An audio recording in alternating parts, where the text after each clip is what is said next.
Good afternoon, everyone.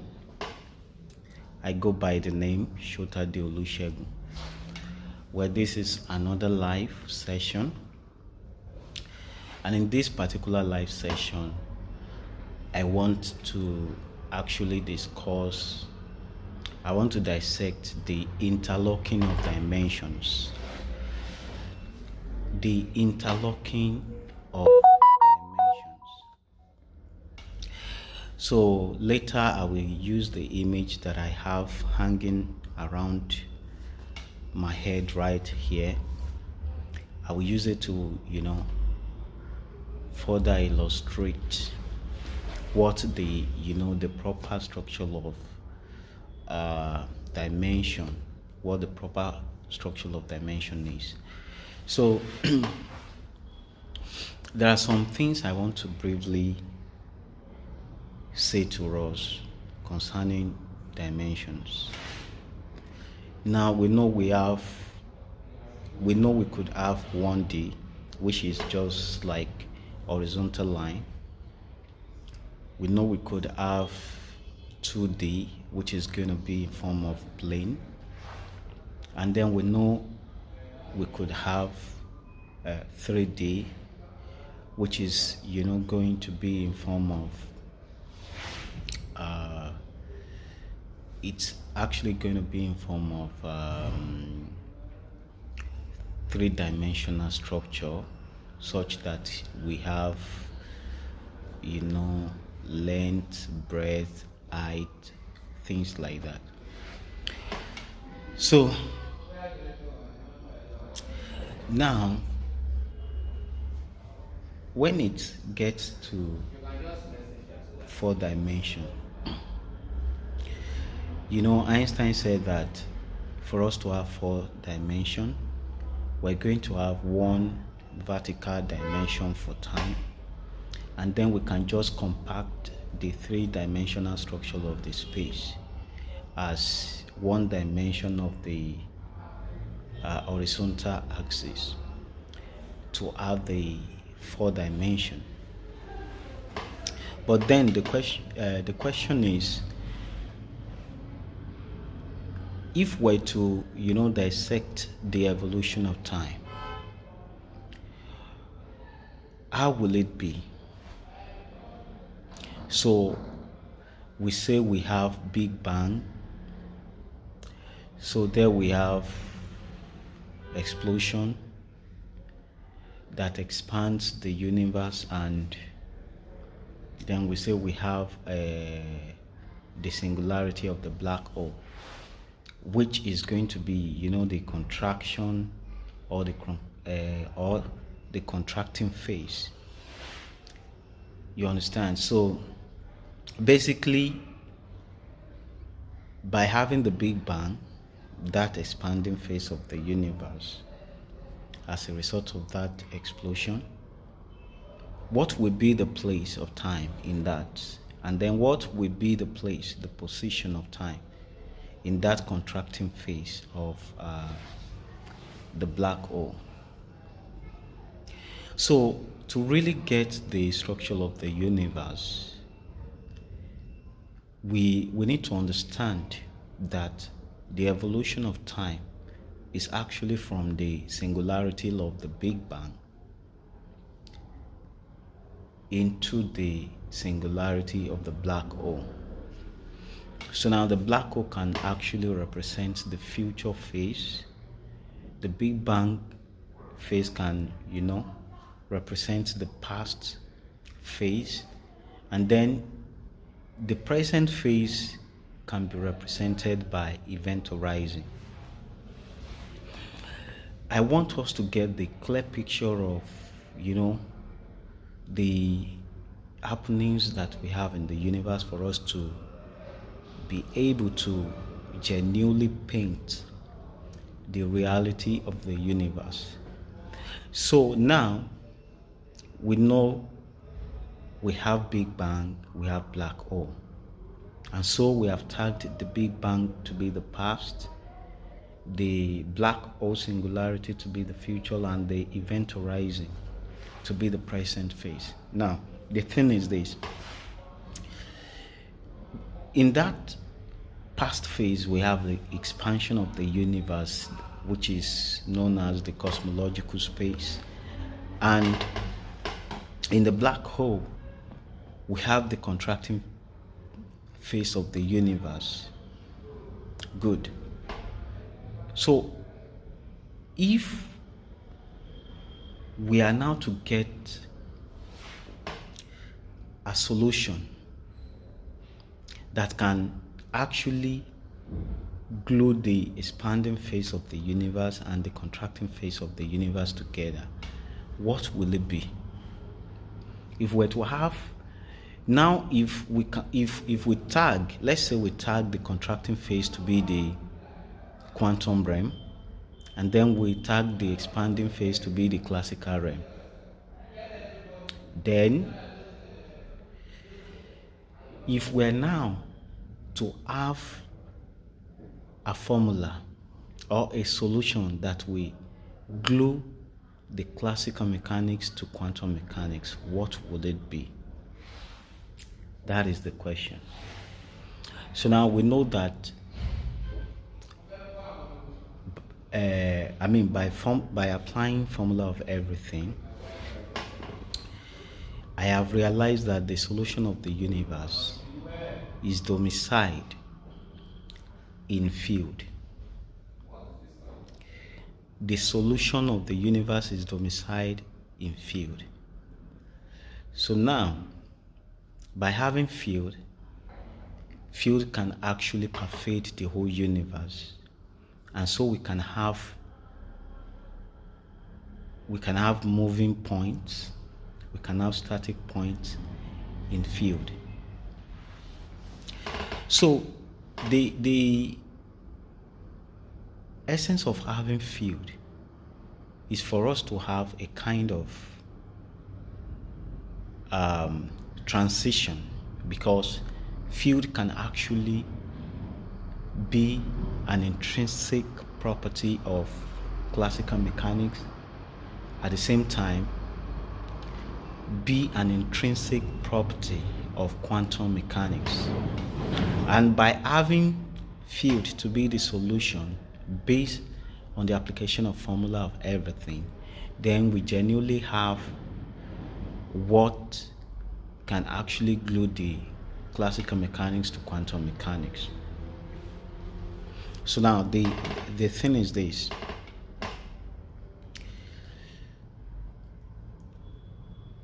When I apply formula of everything,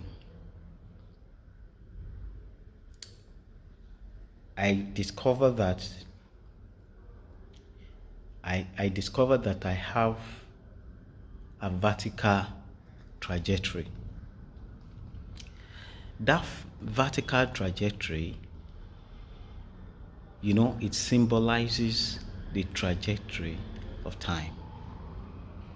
And I just must let you know at this point that time has two identities, and energy has two identities.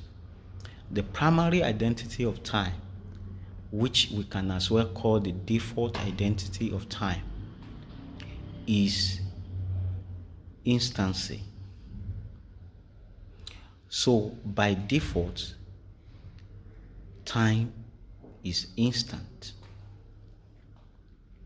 I will shed more light on this for us as we progress. Time is instant. Then the secondary identity of time.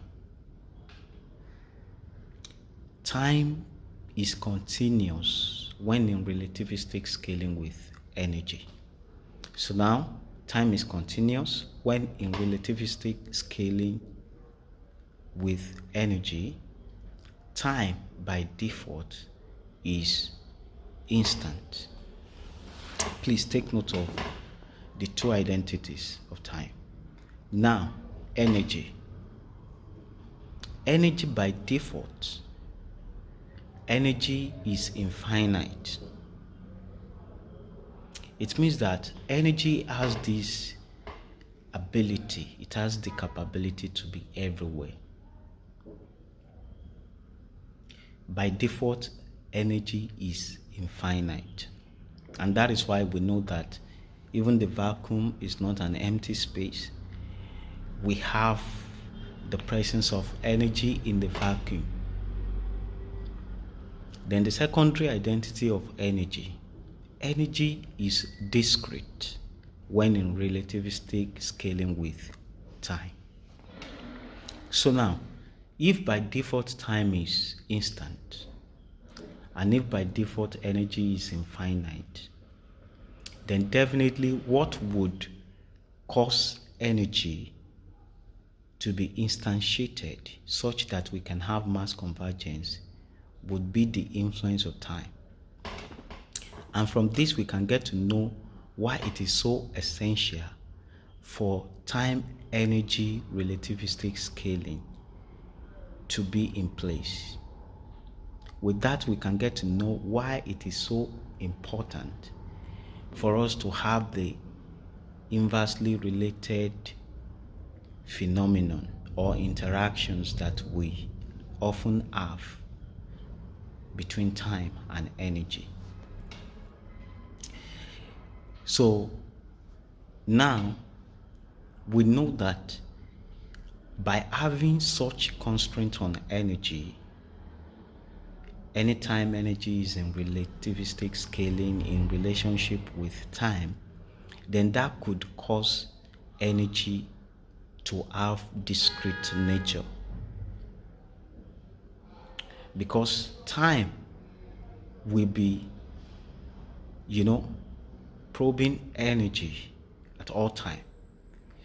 It will be constraining energy to a certain limit. And so when energy reaches that limit, then there will be this continuous emergence. And by having that discontinuous emergence, we always allow time to have chunks. And the chunks, we can actually call it constant speed of energy. Okay, good. So now, if we're not to dissect time as well, I want us, what I'm doing in this video is, I want us to really go deep into, the reason we have the symmetric nature of the universe and the reason we have asymmetric nature of the universe. So you heard me right. We have symmetric nature of the universe, and asymmetric nature of the universe is embedded right inside that symmetric nature. And so when we get there, I'll shed more light on it. So now, time is instant. But by the virtue of energy, which is infinite, anytime time compacts energy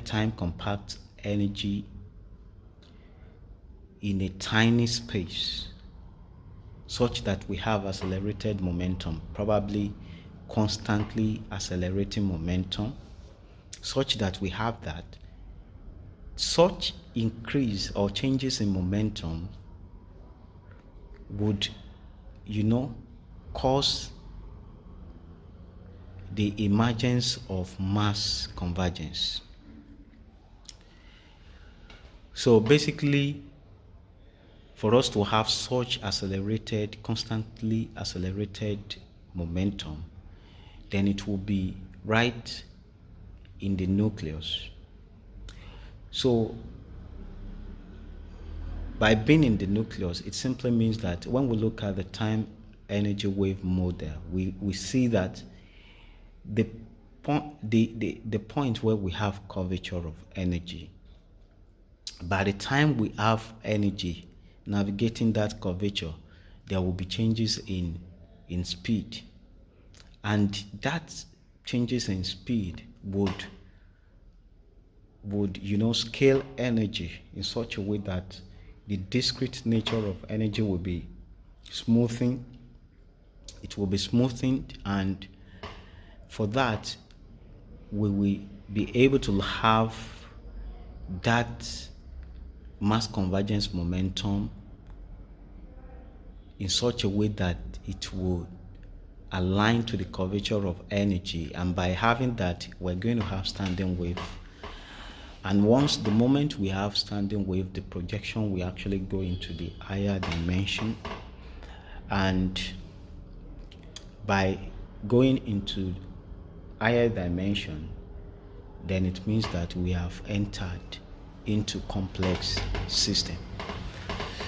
So now, all these are, the systems of the universe. And so I'm going to go deep into how formula of everything is able to solve all these, and how I'm able to actually visually illustrate it by using time energy wave model.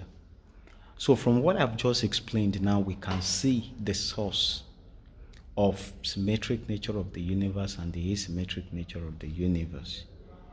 And basically, for us to move into the complex system, or to get to the complex level, then we must have that asymmetric nature. So now, to speak in such a way that you'll be able to understand what I'm trying to say, I would say, when we look, now we know that by applying formula of everything, we have what is known as static and undulating field. Now, application of formula of everything deals with that present phase. And the present phase, don't forget I said we could liken that to event horizon. Now, event horizon, what is the ideal phenomenon that we are likely to have at event horizon? So the reason I said that the solution of formula of everything at the present phase could only be interpreted as a field is for the fact that by having that trajectory to be vertical, it simply means that it is instant. Because by applying the formula of everything, I could see the divergence of classical mechanics to quantum mechanics. And this divergence is nurtured, is orchestrated by zeros. So classical mechanics is being suspended by zeros to quantum mechanics. Now, if for us to have that vertical trajectory, it means that the trajectory we have to go through the zeros, and by going through the zeros, it means that we have spontaneous annihilation of suspended zeros. And by annihilating the suspended zeros, that is when we can actually bridge the gap in order for us to connect quantum mechanics to classical mechanics. So now, if time trajectory by default is, said to be instant, just as I said, we shouldn't have elongation of that trajectory. So it has to be disruptive. It has to be, should I say snappy? It has to be snappy. It has to be something that is, so because when something is instant, it will actually be invincible. You'll not be able to see it, and that is the nature of time for you.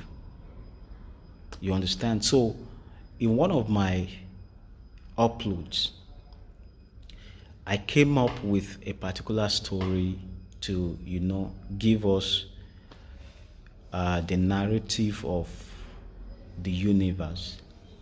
And in that video, I was able to, link wisdom, knowledge, and understanding to time, energy, and mass. So now time, I call time the wisdom of the universe. I call energy the understanding virtue of the universe, then I call mass what to be the knowledge. So when you are knowledgeable about something, it means that you have that particular thing being quantified. So when something is quantified, that is when you can actually know the position of that thing. That is when you can understand that.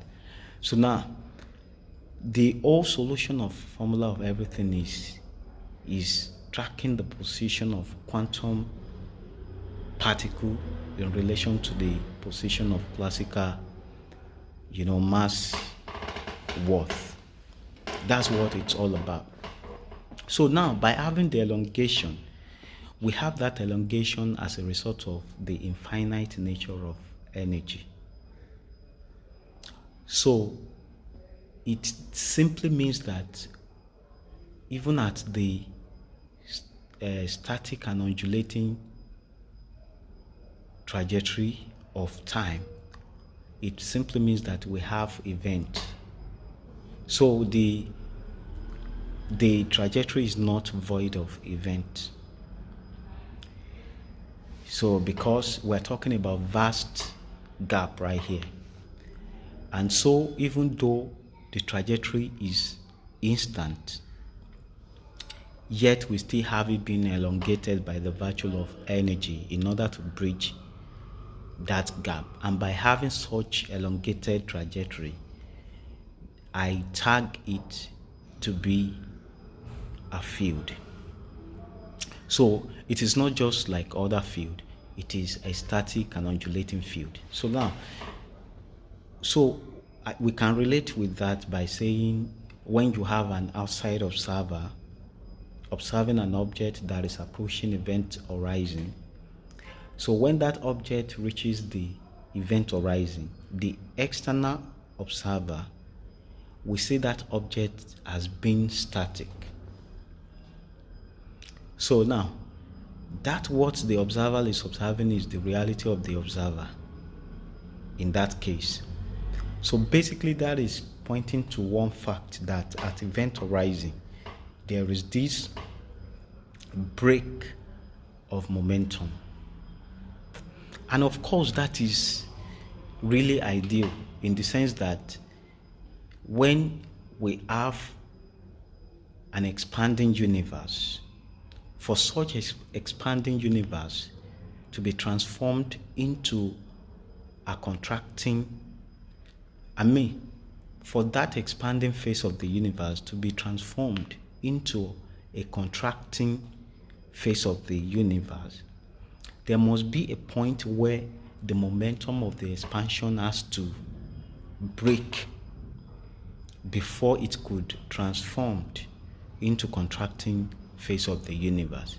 So definitely in that expanding phase of the universe, we have a field that is propagating outwards, and in the contracting phase of the universe we have a field that is propagating inwards. Now the point where we can transit from the expanding to contracting, we have to be static. But the challenge that we have is that it is not just being static. It is a field where we have it being undulating, even though it is static. So by the virtue of that undulation, we know that we have the presence of energy. It's just that the energy has no direction in that static and undulating field. So now, by having the static and undulating field, then we know we have solution, because the event horizon has to have that virtue of breaking momentum temporarily. That breaking momentum is so tiny that the object that is actually experiencing that phenomenon would not have such feeling. So what I'm trying to say is that the external observer would see that break in momentum, and so the object would appear to that external observer as being static, but that object itself will not experience anything of such. The object will go smoothly into the black hole without experiencing any stoppage. And it is for that I said that experience is delusional of reality at quantum level. Please, I want you to pay rapt attention to this, because it is very essential for you to get this right in order for us to know why it is essential for us to have transiting point at the present phase, at the event horizon. So now, the thing is this: experience, since that object could not experience any stoppage, being in that particular phase, in that event horizon, it simply means that experience is delusional at quantum level. So experience is delusional of reality at quantum level, but not observation. I need you to get this right. So now let's go to the classical level now. At classical level,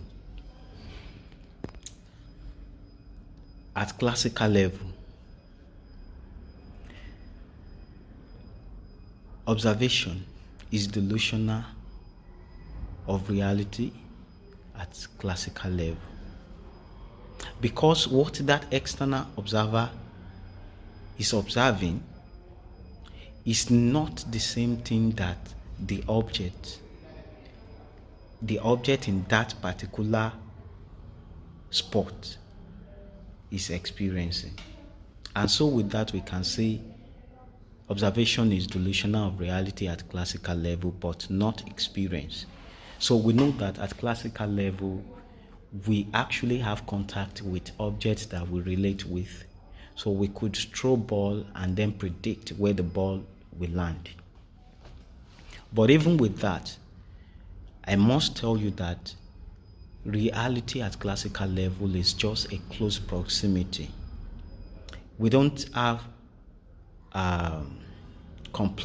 we don't have full reality at classical level as well. So we get to have the reality at the emergence of consciousness, and that is why consciousness is at the present phase of time peregrination.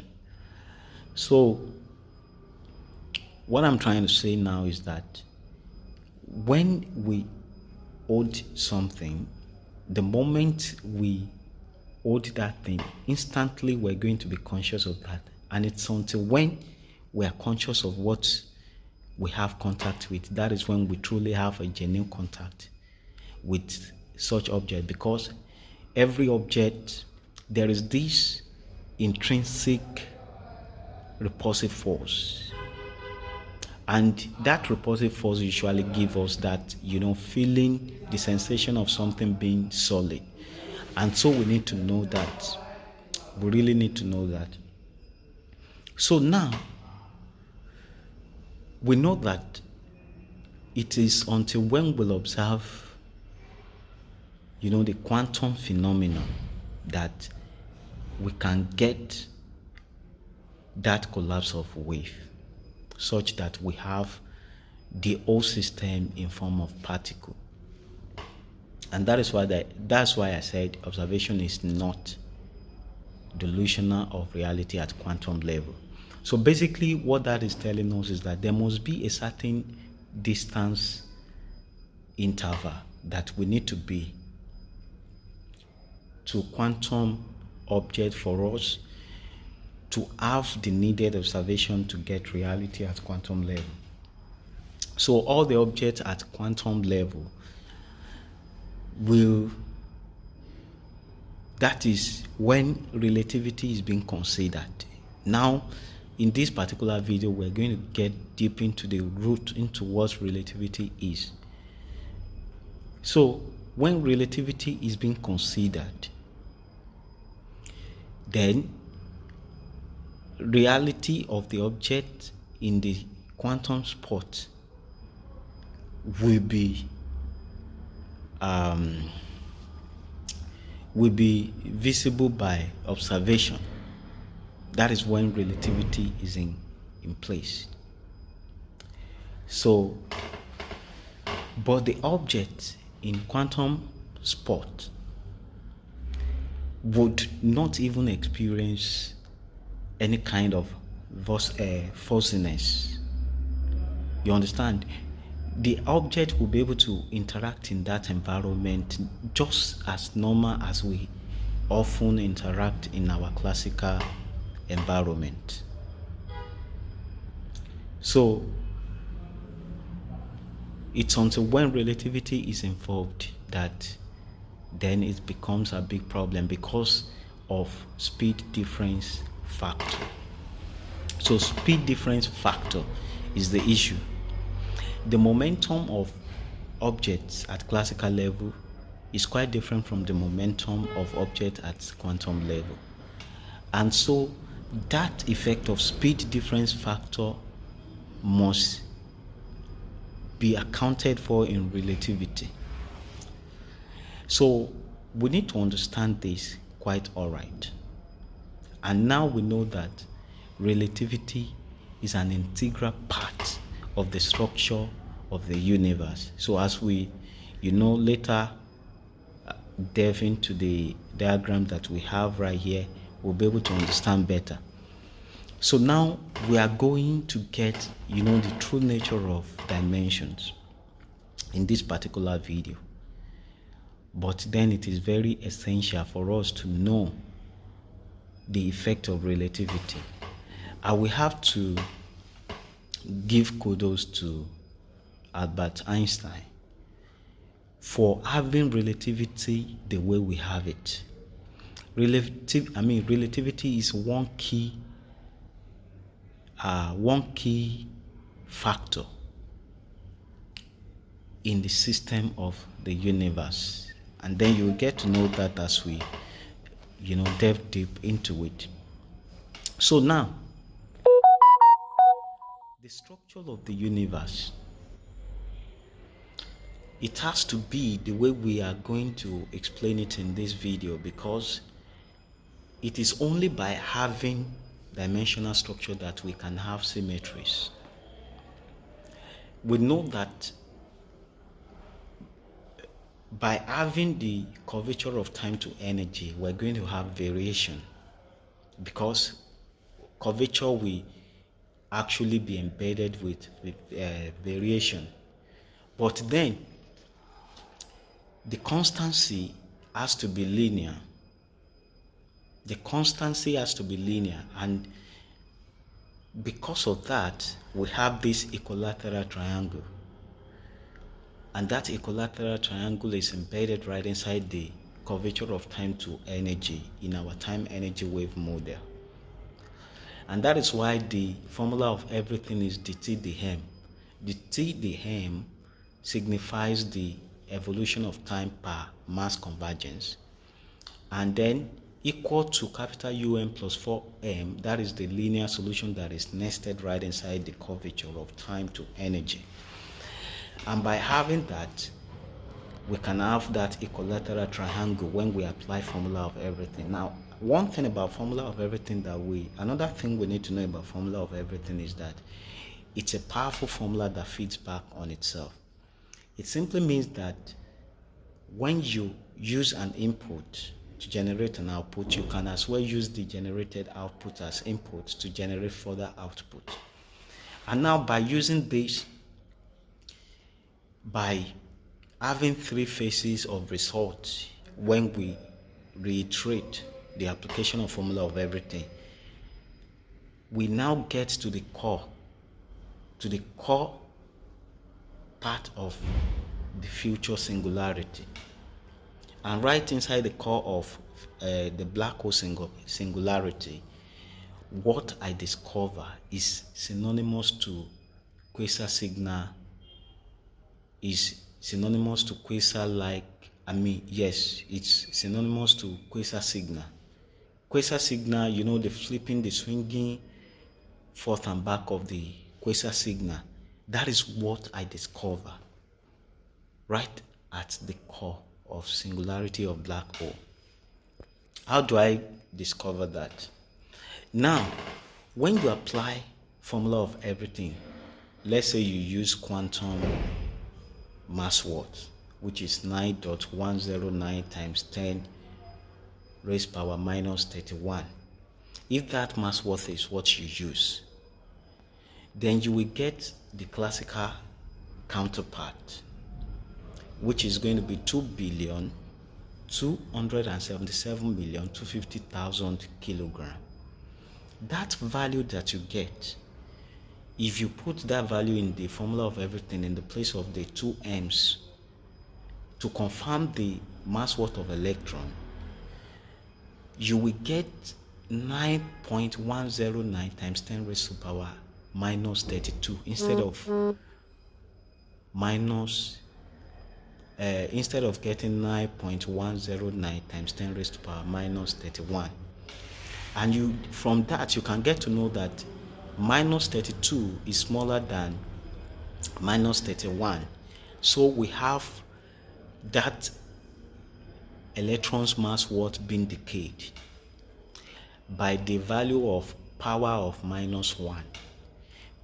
With that, you can say you can see that you still have the quantized mass worth of energy, because it's in form of integer, right? Good. So now what that is telling us is that the trajectory of time is one-way traffic. You cannot traverse that trajectory 2 times. So that is why time could have one-way measure, but energy can never have one-way measure. So you see that the way we measure light is by having two-way measure, because the speed of light is not instant to break the suspension. You understand? So for you to have clear picture of what I'm trying to say, like for you to understand what I'm trying to say, if you have an object, just as at classical level right now, let's say you have a friend of you. So I will just say there is Mr. A, there is Mr. B. So maybe initially Mr. A and Mr. B, they were together. And so if Mr. B now moved away, such that when Mr. B reached a particular point far apart from Mr. A could only see Mr. B as a dot. Then maybe later, now Mr. B disappeared from the scene. Now we can actually relate this, or we can actually tag this scenario to be a situation where we have quantum realm and then we have classical realm. Now Mr. A, being where he is the classical mechanics, because he could see himself. Now by the virtue of distance, such that we now have relativity, Mr. B is nowhere to be found, and so we can tag Mr. B to be the quantum mechanics. So now if Mr. A must reconnect to Mr. B, there is a condition that must be satisfied for Mr. A to get Mr. B at the exact point where Mr. B is supposed to be. Now, the condition is this: Mr. A must travel as instantly as possible. If Mr. A could travel instantly to where Mr. B is, then Mr. A would get Mr.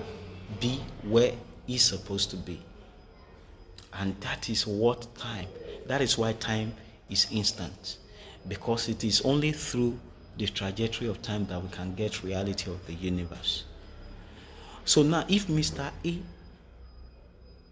should just walk or should just run, as long as the run and the walk is not the same thing as instant speed of time, Mr. A will never get connected to Mr. B at where Mr. B is supposed to be. That is the whole thing that we need to know about the situation of the universe. So right now, we know that. But then, we now need to know that once we have a field propagating outwards as the past phase of the universe or the cosmological space,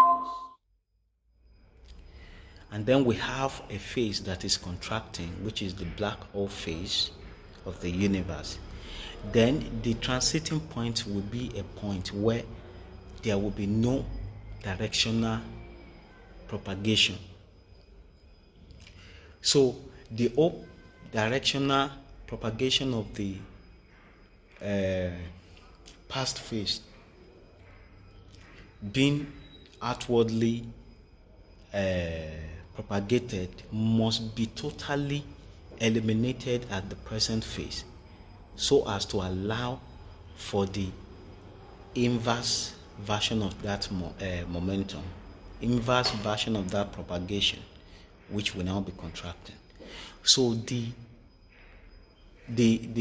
quenching of that propagation is going to be so tiny, so instant, that any object at that point in time, at that point, at that spot, would not even experience, any stoppage. But before we could really have that inverse propagation of contraction, of course, the totality of the outward propagation must totally be eliminated at the present phase. So now, at the present phase, by applying formula of everything, we know that we have static and undulating field. And it is right inside that static and undulating field that we could have instant transmission of information. And instant transmission of information is the virtue of consciousness, because consciousness must be instant for it to instantiate the position of classical mass where it's supposed to be, in order for us to have the internalization process that would make conscious experience to be personal. So that is that about the universe. Right now, let us dive deep into the diagram to get more fact about it. So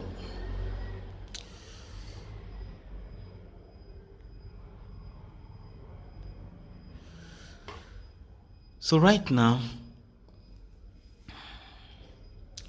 I hope we can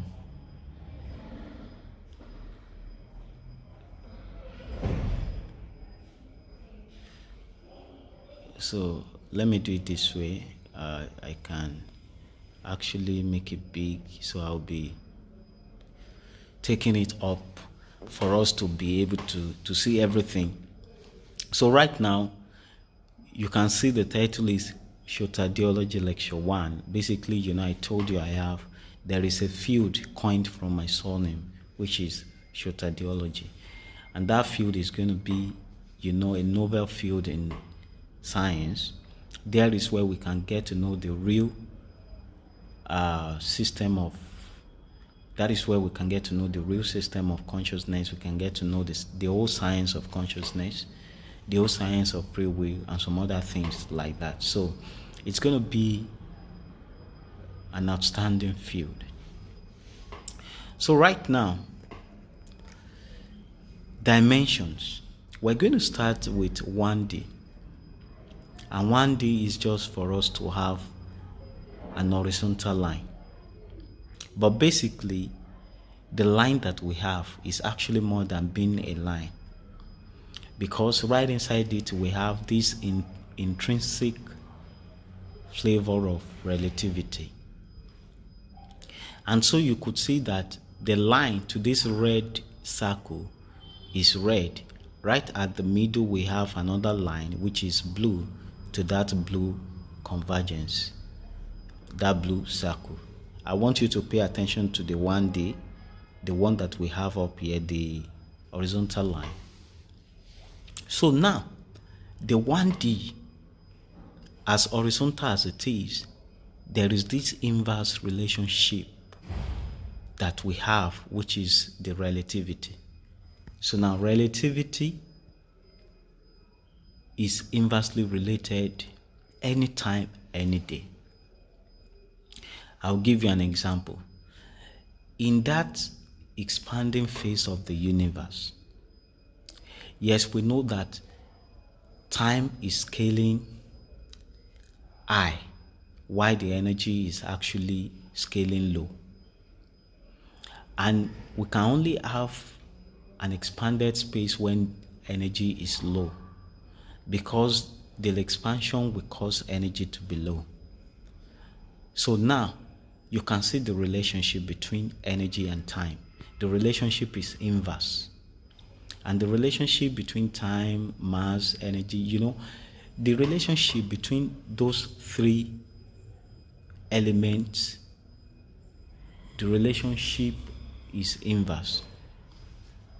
So mass is inversely related to time. It's just that mass could be well or could be more accommodated by time, because the convergence of mass determines the flow of energy. So the convergence of mass is smooth, and so the trajectory, the momentum of time is smooth. So that is why time flows.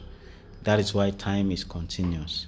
So now, when time is scaling wide, energy will scale narrow. Energy will just be low. So even though energy is inversely related to time, that is, energy is expanding as time is scaling wide, energy is as well contracting. But then energy will be low because of that vast space that we have. You can see that relationship. But now, let's look at the contracting phase. We know that time trajectory and energy trajectory are actually going towards the singularity of the black hole. So both time and energy are converging. So what kind of relationship do we have right there? The relationship is still inverse, in the sense that the scaling of time is getting narrow, and then the intensity of energy is getting high. Now, in the expanding phase, the scaling of time is getting wide. The intensity of energy is what? Is getting low. But in the contracting phase, the intensity of energy is getting high as the scaling of time is getting narrow. So you can see that any day, any time, the effect of relativity will actually be inverse. And so right now, we have that inverse relationship right here. But now, the thing is this. Anytime we have this relativity, it simply means that we're going to have an inverted system. So we're going to have an inverted system. So now, if we're to liken that to being in front of a mirror, you are in front of that mirror, you are the real self. Now, the cloned version of yourself, right inside the mirror or at the back of the mirror, that is the virtual version of you. Now, that virtual version of you will never be as real as your real self. You need to take note of that. So, the virtual version, the virtual clone, the virtual version of yourself in the mirror will not be as real as your real self. So that is why in this relativity, the convergent point that we have, the convergent point of the Big Bang is different from the convergent point of the black hole. So the singularity, what I'm saying in essence is that the singularity of the Big Bang is the virtual, while the singularity of the black hole is the real singularity. So now, we now know that in the universe we have two singularities. Okay, so now the convergence that we have in the Big Bang is energy density. We can as well call it arbitrary. Let me just simply call it energy density. Now the one in the black hole, that is the mass density. So I will go back to the application of formula of everything for you to really, get the picture of this. So now, take for instance, the complexity. Okay, another thing I want to briefly talk before I talk about before I talk about complex system rather, is that,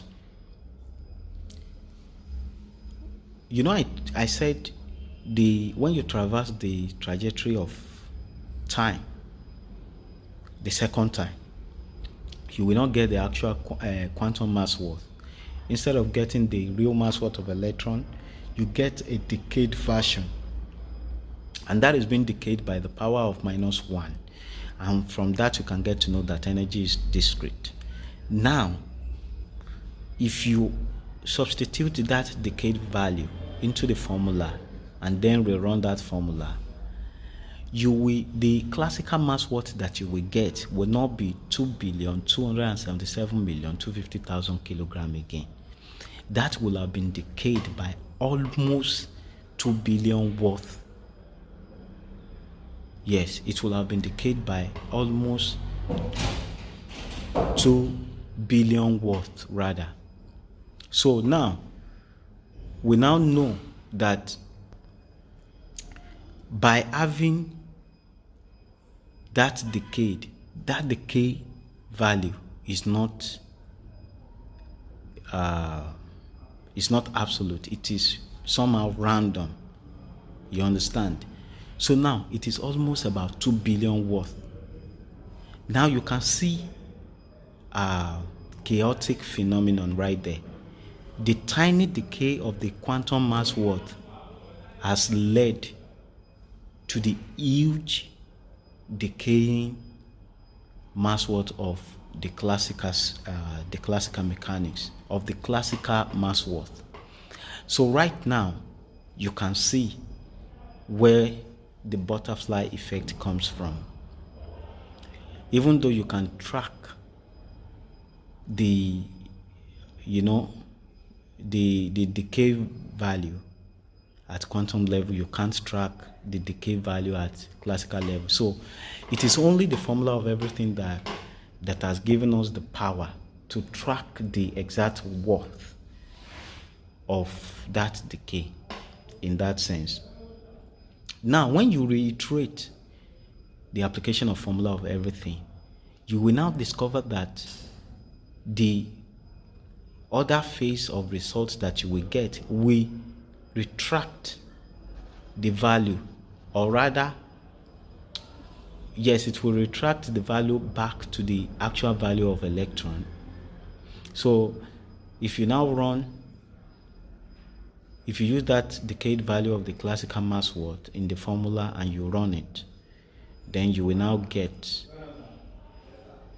9.109 times 10 raised power minus 31, which is the actual mass worth of electron. And that we could see the resistance in the nucleus. Now, right inside the nucleus, we have mass convergence, but yet electron is undefined. That is at the present phase where we have the vertical line. But right inside the black hole, we really have the actual electron's mass as a resistance to the free fall. So right inside the nucleus, we have we have constantly accelerated momentum that could give us mass convergence, and so we have the mass worth of electron. So now, that mass worth of electron that we have,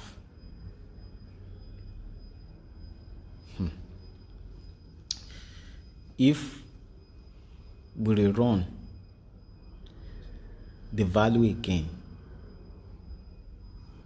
then we will now see that the power will not be decayed anymore. Nothing will happen to the power. Now, when we rerun it, the decayed value we actually get to, because we will need to nullify that tiny difference that we have, such that we would have the million watts of the classical mass watts. So when we now rerun it, if we rerun that classical mass watt, we will now get the quantum value, which will now be 1.1109 something. So the base value of electron will be decayed, while the power worth will be intact. So now with that, you can see the swinging forth and back of the electron right inside the nucleus in the black hole. And another thing we need to understand is that the mass worth, the base is not being totally decayed. So we have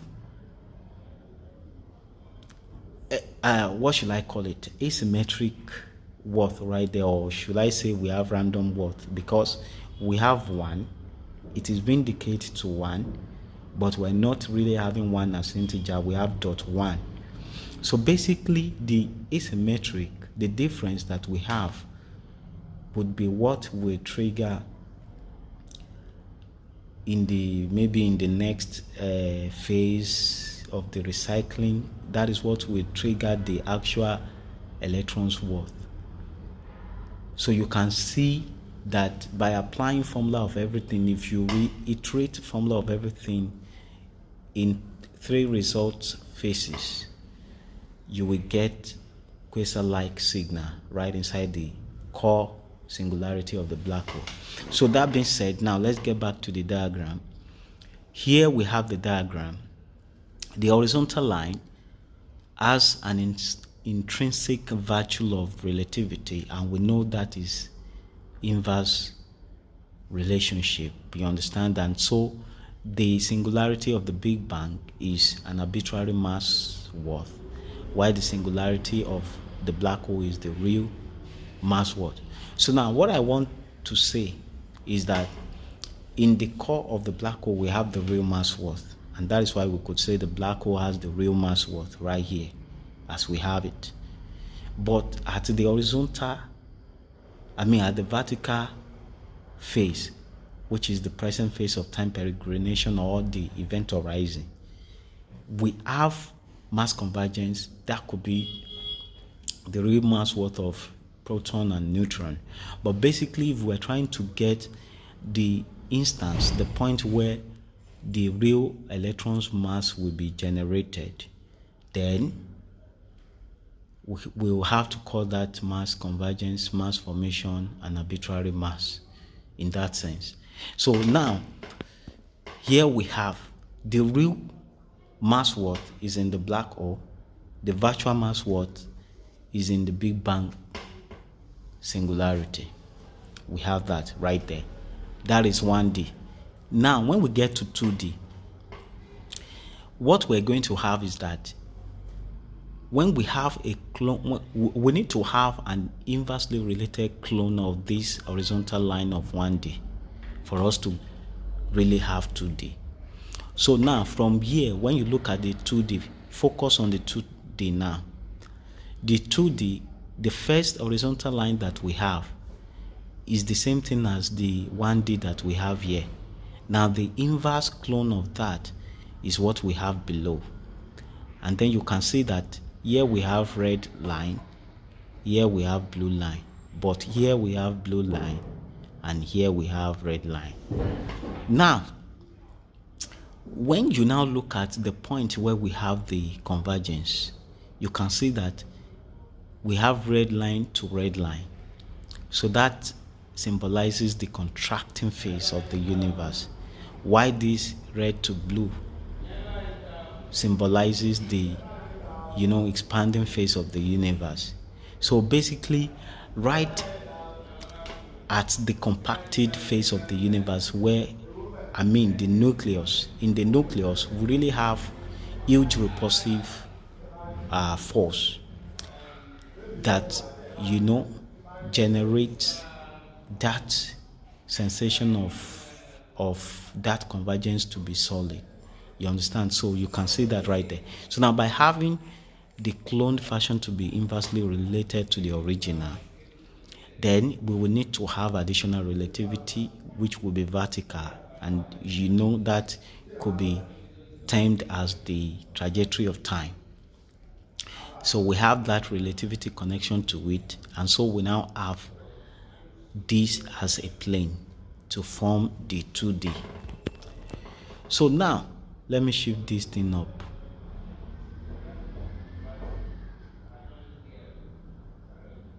So now here we have 3D. The 3D, we are still going to use the same rule for us to have this 3D. Now when you look at the plane that we have, the one we have up here is the same thing as the 2D plane, you can see. But if you look at the plane that we have under, beneath this top one, you can see that that is inversely related to the top one. Now look here. Here we have at the top most area we have red, we have blue. Now look at the plane under. What do we have? We have blue where we have red for the top one, and then we have red where we have blue for the top one. Now when you look at the other 1D line of the top plane, you see that we have blue to red, but the one at the bottom, we have red where we have blue for the top, and then we have blue where we have red for the top. And by having that 2D plane being inversely cloned to the original one, then we need additional relativity, vertical relativity connection, and so we have all this. So we could call that time relativity because it is vertical. So we have, now you can see that we are going to have how many of that? We have 4 of that, but for the 2D we have 2, but now we have 4. So 1, 2, 3, 4. So now what this is telling us is that the evolution of time is actually from singularity to singularity. It is not that time trajectory is a 4th dimension to 3D. You understand? But right now, for us to have these shapes being interlocked, that is where the asymmetric nature of the time trajectory we have to be in place, because the time trajectory is longer than what symmetric nature of the universe can constrain. You understand? So in the time energy wave model, we have that standing wave to be projected into the higher dimension, and so by that, what that is telling us is that at that present phase, electron is undefined because the pressure right in the compacted area of the nucleus would not allow electron to be formed. And so we now have it being connected to higher dimension. And dimensions are what? They are degree of freedom and power. Dimensions are degree of freedom and powers. So by connecting to the higher dimension, there is going to be less pressure in that higher dimension to allow for that electron to be formed. But by having the standing wave connected to that, the momentum will be flipped, and so we have that being converted to positron, which is what we now get when, just as the mainstream scientists would say, that we have collapsing of wave. So the positron is what we get, and that will be injected into the system of the substrate dimension for us, because don't forget that at the present phase, the outward propagation of the expanding phase must totally be cancelled. So there is no energy to propel